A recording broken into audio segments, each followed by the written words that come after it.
My name is Julian Carter. I'm 48 years old, and for the past 7 years, to the rest of the world, I was nothing more than a breathing piece of furniture in a hospital room. But I woke up.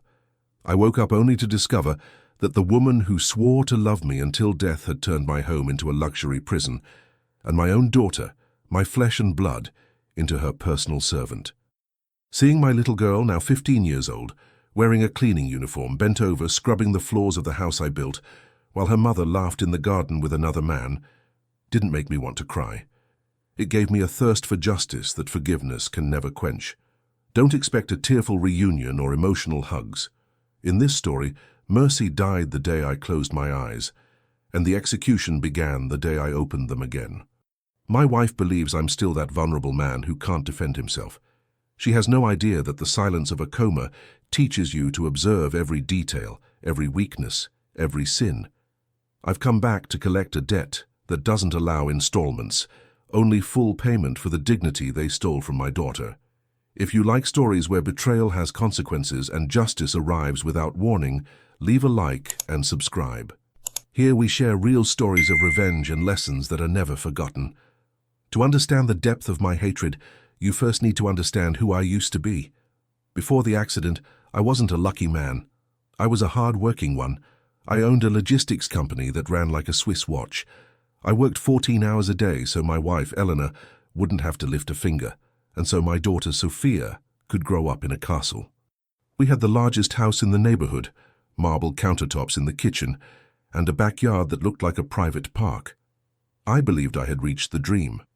Eleanor was the perfect woman in everyone else's eyes. Elegant, always smiling, the ideal hostess. I loved her with the kind of blindness only men have when they believe money and stability are enough to buy loyalty. Sophia was 8 years old back then. She was a child full of light, running to greet me at the door every afternoon. I remember the scent of her hair and the way she told me stories about school. My life felt balanced. I had savings accounts, properties, and a carefully structured will, because as a businessman, I always planned for the worst, without knowing the worst was waiting for me on a sharp curve on a rainy night. The accident was clean. A truck lost control, my car rolled 3 times, and suddenly the lights went out. I entered what doctors call a minimally conscious state. I could feel, sometimes hear fragments of conversations, but my body was a grave made of flesh and bone. During the first few months, I felt Elena's hand holding mine. I heard her dramatic sobs in front of the nurses. She told me she missed me, that she didn't know how to go on. But time, that relentless judge, began to filter the truth. As the years passed, Elena's visits became rare, almost non-existent. The hands that touched me were no longer hers, but those of exhausted nurses. What she didn't know was that even with my eyes closed, my mind was still recording the world. I heard her phone calls when she thought I was just a body in a bed. I heard her talking to lawyers about how to access my frozen funds, how to declare me permanently incapacitated so she could take full control of the companies and properties. The physical pain meant nothing compared to the humiliation of being a silent witness to my own robbery. What hurt me most was Sophia's silence. Eleanor stopped bringing her to the hospital. At first I thought she wanted to protect her from the trauma of seeing her father connected to machines. But the truth was far more twisted. Eleanor had become a luxury widow while I was still alive. She started spending, selling my assets, surrounding herself with people who only wanted her money. And in that process of unchecked ambition, my daughter went from being the princess of the house to being an inconvenience, a living reminder of a man she wanted legally buried. I was there, trapped in the darkness, collecting every word, every act of contempt. I heard doctors she bribed pushing to keep me from making progress. They kept me sedated just enough so I wouldn't wake up, but not enough for my brain to shut down completely. It was a cruel balance. Elena moved in with another man barely 3 years after my accident, a man I knew, an ex-partner who had always envied me. She put him in my bed, in my house, and together they began devouring everything I had built. I felt a cold rage, a pressure in my chest telling me I couldn't die like this. I couldn't let that woman destroy my daughter's future. In those years of darkness, I learned patience. Patience is a muscle. You train it. Every day I forced myself to try to move a finger thousands of times until the pain made me lose consciousness.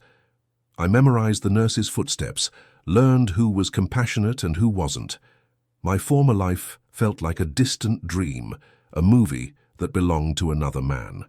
The Julian Carter who trusted people died in that car. The one slowly waking up was a stranger, an observer with no room for nostalgia. I thought only about the structure of my revenge. I knew Eleanor had made legal mistakes. She had always been careless with paperwork, always confident I would never return. That was her greatest weakness, believing time erases debts. When my eyes finally opened for real, on a Tuesday afternoon, I didn't call anyone. I stared at the ceiling, controlling my breathing. The nurse walked in, saw me, and dropped the tray of medication. I didn't say a word. I just looked at her with a steady gaze that frightened her. I didn't want doctors celebrating a miracle. I wanted my freedom and my answers. For 2 weeks, I pretended my recovery was much slower than it really was. I relearned how to walk in the shadows of the night, holding onto hospital walls while the staff slept. I needed to see my house. I needed to see what they had done to my life. I left the hospital one afternoon, signing my own discharge against medical advice. I had a secret account, one Elena didn't know about, money I had set aside for extreme emergencies. I took a taxi and gave him my address. From the outside, the house looked the same, but the air was different, heavy, dirty. I got out 2 blocks away and walked slowly, hidden under a cap and the raised collar of my jacket. I stood across the street, watching, and that's when I saw her. She wasn't the Sophia I remembered. She wasn't carrying books. She wasn't playing. She was wearing a grey uniform, a white apron, dragging 2 heavy trash bags toward the bins. Her eyes were fixed on the ground. Her shoulders slumped under a weight no child should carry. My daughter, the heir to everything, was working as the lowest servant in her own home. I stood frozen, hidden among the shadows of the trees across the street. The heart that for 7 years had barely beaten just enough to keep me alive was now slamming against my ribs with a force that made me nauseous. Sophia dropped the trash bags into the bin. She wiped the sweat from her forehead with the back of her hand and looked up at the sky for a brief second. Her eyes, once filled with endless curiosity, were now hollow wells of resignation. She looked like an old woman trapped in the body of a 15-year-old girl. Before I could react, a man stepped out through the front door. It was Richard, my former business partner, the man I once lent money to when his ventures collapsed. He was wearing one of my silk robes, the one Elena gave me on our 10th anniversary. He walked onto the porch holding a glass of wine and shouted something I couldn't hear, but the gesture was unmistakable. He pointed to the ground, then toward Sophia. She lowered her head immediately and hurried toward him. I watched as he handed her the empty glass and, with a casual motion that froze my blood, gave her a light tap on the head, like someone correcting an animal that failed to follow a command. Sophia didn't protest. She didn't cry out. She simply took the glass and went back inside. What I felt wasn't explosive rage. It was solid, heavy, like a block of ice forming in my stomach. In that moment, I understood the true scale of the betrayal. Elena hadn't just declared me dead. She had erased me and turned our daughter into an outcast so she wouldn't have to share the inheritance with either of us. They had manipulated my will. Or maybe they had simply taken advantage of my condition, convincing a judge to grant them full control over my assets and over my child. I decided to go inside, not through the front door, but through the garden entrance I had designed myself. I knew where the spare key was hidden, inside a fake stone near the fountain. My movements were slow, my body still protesting every step, but adrenaline kept me upright. I crossed the garden and approached the kitchen window.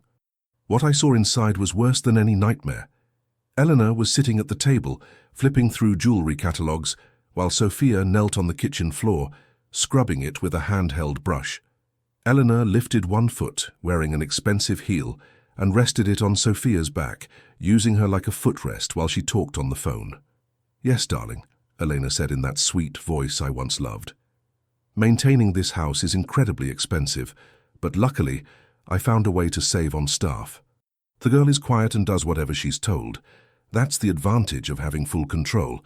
Elena's laughter echoed through the kitchen. It was cold, stripped of any trace of the woman I thought I knew. Sophia didn't move. She stayed still beneath the weight of her mother's shoe, continuing her task with mechanical motions. Richard walked into the kitchen, kissed Eleanor on the cheek, and with complete indifference kicked Sophia's bucket of water, spilling the dirty liquid across the floor she had just cleaned. "Watch where you're walking, idiot," he said, without even looking at her. "Clean that up now if you want to eat tonight." Sophia started wiping the mess with an old rag. There were no tears. That was what hurt the most, that she no longer even had the strength to cry. They had broken her spirit.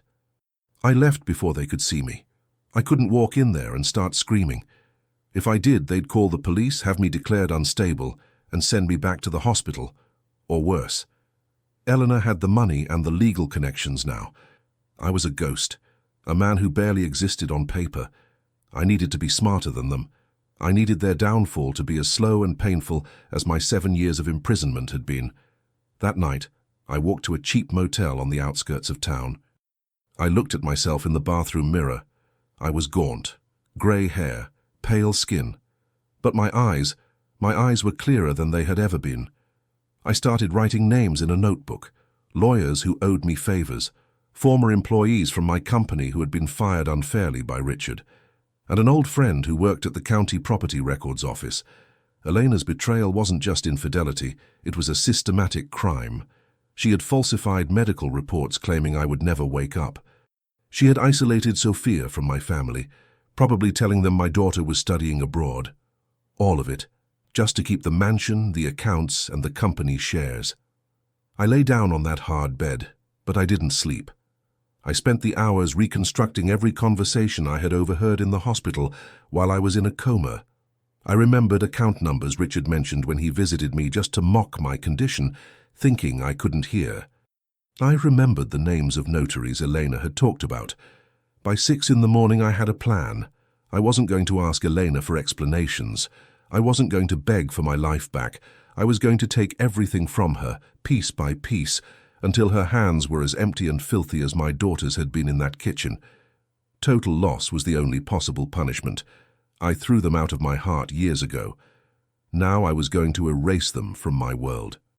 Patience is a virtue cultivated in silence, and I had 7 years of intensive training. I didn't look for Elena to confront her. That would have been a beginner's mistake. My first move was to visit a man named Matthew, an old-school attorney who had retired shortly after Richard took control of my company. Matthew was the only one who knew where I had stored the records of an internal audit I'd started weeks before the accident. When he saw me walk into his office, he nearly had a heart attack. There were no hugs, just a firm handshake and a single question. "What do you need, Julian?" I needed time and discretion. For the next 3 months, I lived like a ghost. Matthew and I began digging up the skeletons Elena and Richard had tried to bury. We discovered that my accident hadn't been so accidental after all. Richard had tampered with my car's brakes, but since I didn't die, they moved to Plan B, keeping me in a chemically induced coma. Eleanor signed the consent forms for the sedative doses the doctors, paid off by her, slipped to me under the table.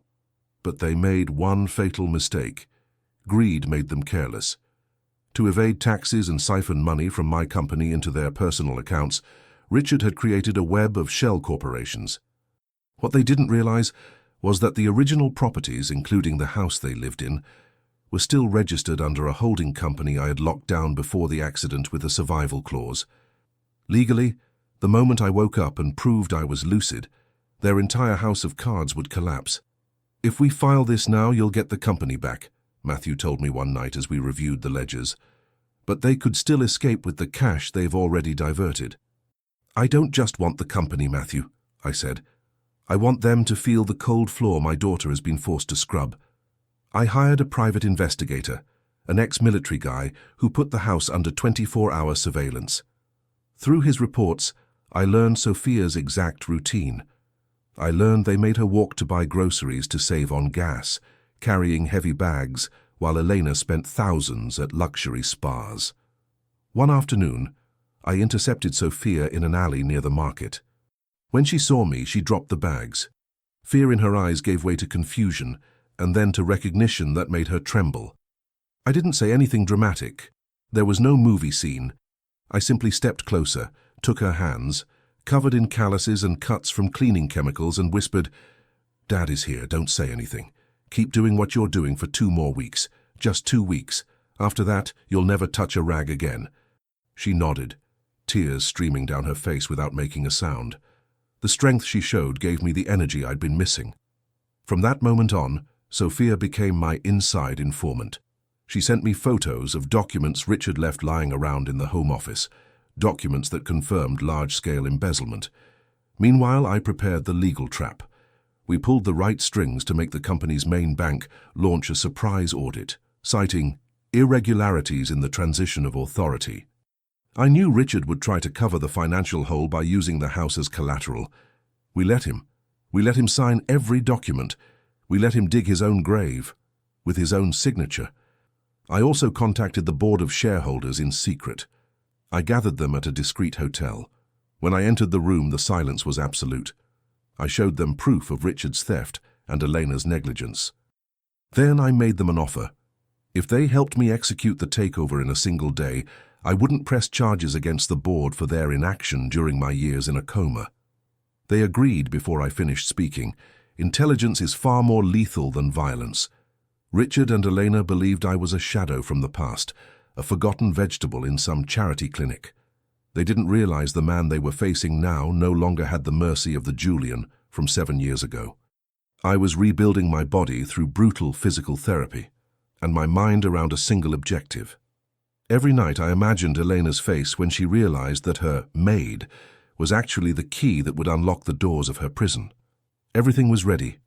The documents were signed, court orders issued, moving trucks hired for a very specific purpose. The counterattack wouldn't happen in a boring courtroom. It would take place where the humiliation began, inside my own home. During the anniversary party, Elena was planning to show off her status to high society. She wanted to be the center of attention, and I was going to make sure she was, just not in the way she expected. On the night of the party, my house shone like a beacon of hypocrisy. Luxury cars rolled up the driveway, and classical music drifted through the windows. Elena stood at the center of the living room, wearing the diamond necklace I had bought her for her 30th birthday, laughing with a falseness that now made my skin crawl. Beside her, Richard held a crystal glass, playing the role of owner of an empire he had never built. I arrived at the front door, but I didn't go in right away. I waited until the room was full, until Eleanor's vanity reached its peak. I was dressed in a perfectly tailored suit, standing tall again, reclaiming the posture the coma had tried to steal from me. At my side, Matthew and 2 court officers waited for my signal. I entered without announcement. Silence spread through the room, like spilled oil. Guests stepped aside. Some recognized me and turned pale. Others simply felt the cold energy that followed me inside. Elena turned, her smile freezing in place. When she saw me, the glass slipped from her fingers and shattered against the marble floor. "Julian," she stammered, her face draining of color. "You look surprised, Elena," I said, my voice so calm it was unsettling. "It seems you forgot that the dead sometimes come back to put the house in order." Richard tried to step forward, attempting to reclaim his alpha stance, but before he could speak, I handed him the court order. "You're fired from the company for large-scale fraud, Richard. And as for this house, the holding company that owns it has revoked your right to remain here. You have exactly 10 minutes to leave with whatever you're wearing." "You can't do this, Julian. We're married." "I have guardianship," Elena screamed, her shrill tone returning. "Not anymore," Matthew interrupted, stepping forward. "We have proof of the induced coma, the embezzlement, and child abuse. The judge signed the revocation of all your legal powers this afternoon." That's when I gave the signal. Sophia came down the stairs. She wasn't wearing a maid's uniform. She was dressed in a gown I had sent her earlier that day. She walked with her head held high, passing her mother without even looking at her. She stopped beside me and I placed my hand on her shoulder. The room was silent. The elite Elena had been so desperate to impress now stared at her with a mix of disgust and fascination. "Sophia, go get the bags," Elena ordered in desperation, trying to treat her like a servant in front of everyone. to cling to some illusion of control. "Sophia doesn't take orders from you anymore," I cut in. "In fact, I've already donated your entire wardrobe and jewelry collection to a foundation for victims of domestic abuse. Everything in that closet no longer belongs to you."